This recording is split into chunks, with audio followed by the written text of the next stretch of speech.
আমার মেয়েকে একদম দেখতে পারতো না, সব সময় হিংসে করত, জ্বলতো, বুঝছো মা? তারপরে এই বুড়া বলা বের হ বাড়ি থেকে, বের হ ফকিন্নের বাচ্চা। তোকে বসিয়ে বসিয়ে আমি আর কতদিন খাওয়াবো, কতদিন খাওয়াবো?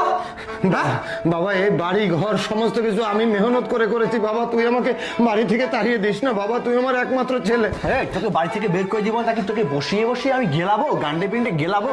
তুই তোর মেয়েকে উচ্চ শিক্ষিত বানিয়েছিস, পড়াশোনা শিখিয়েছিস, তাকে বিদেশে পাঠাইছিস, সে এখন বিদেশে বসে বসে ডলার কামাই করতেছে, ডলার, বিলাসী জীবন। আর আমাকে আমাকে বানায় রাখছিস ছাপড়ি, বেয়াদব কোথাকার। আমি সারা জীবন দেখে আসছি তুই তোর মেয়েকে বেশি ভালোবাসছিস, তুই তোর মেয়ের জন্য সব করছিস, আর আমাকে আমাকে সব সময় তুই খারাপ চোখে দেখছিস, মনে হয় আমাকে রাস্তা থেকে কুড়িয়ে আনছিস।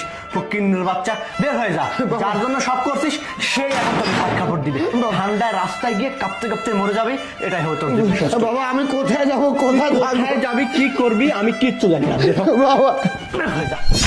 তারপর থেকে আমি এই রাস্তায় মা, তাছাড়া আমার মতো মানুষ এই রাস্তায় থাকার লোক? আমার অনেক দুঃখ কষ্ট নিয়ে আমি এই শীতের মধ্যে কাতরাচ্ছি এবং বিভিন্ন জায়গায় আমি শুয়ে দিন রাত কাটাচ্ছি। আমার মনে অনেক হয়েছে যে আমি আবার গ্রামে চলে যাই, কিন্তু না, আমার ওই মেয়েটার কথা মনে হয়ে আমার চিন্তা হলো যে মেয়েটা ফিরে আসলে তো এই শহরে এসে আমাকেই খুঁজবে, তাহলে আমার মেয়েটা কোথায় পাবে আমাকে? এই মনে করে আমি রাস্তায় রাস্তায় ঘুরছি যে হঠাৎ যদি আমার মেয়েটার সঙ্গে একদিন দেখা হয়ে যায়। হ্যাঁ আঙ্কেল, সত্যি আপনার কথা শুনে না খুব খারাপ লাগতেছে। আপনার সাথে আপনার ছেলেমেয়েরা অনেক অন্যায় করছে, অনেক অন্যায় হয়েছে আপনার সাথে। তবে আঙ্কেল, আপনি একটা কথা ঠিক বলছেন, আপনার মেয়ে এই শহরে এসে আপনাকে সত্যিই খুঁজতো। তবে আপনারা আর আপনার মেয়ের অপেক্ষায় থাকতে হবে না, আপনার মেয়ে নিজেই আপনার কাছে চলে আসছে। মারে মা, তুই আমার সামনে, এটা যে আমার বিশ্বাস হচ্ছে না মা।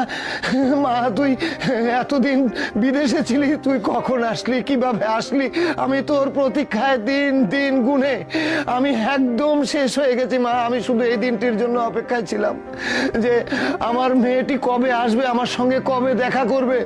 আমার যত কাহিনী আমি তোকে খুলে বলবো মা, তোকে তো সব বলেছি। হ্যাঁ বাবা, আমি যে তোমাকে এই অবস্থায় দেখবো সেটা আমি কখনো ভাবিনি। তবে বাবা, তুমি একদম চিন্তা করো না, তোমার মেয়ে চলে আসছে, তোমাকে আর রাস্তায় রাস্তায় ঘুরতে হবে না। আর আমার ভাইকেও আমি দেখে নেব যে ও কিভাবে তোমার সাথে এই অন্যায়টা করছে। এই অন্যায়ের বিচার অবশ্যই হবে, তুমি একদম চিন্তা করো না। তুমি এখন আমার সাথে যাবে, চলো, আমার অনেক বড় বাড়ি বাবা, তুমি ওখানে অনেক ভালো থাকবে, আসো।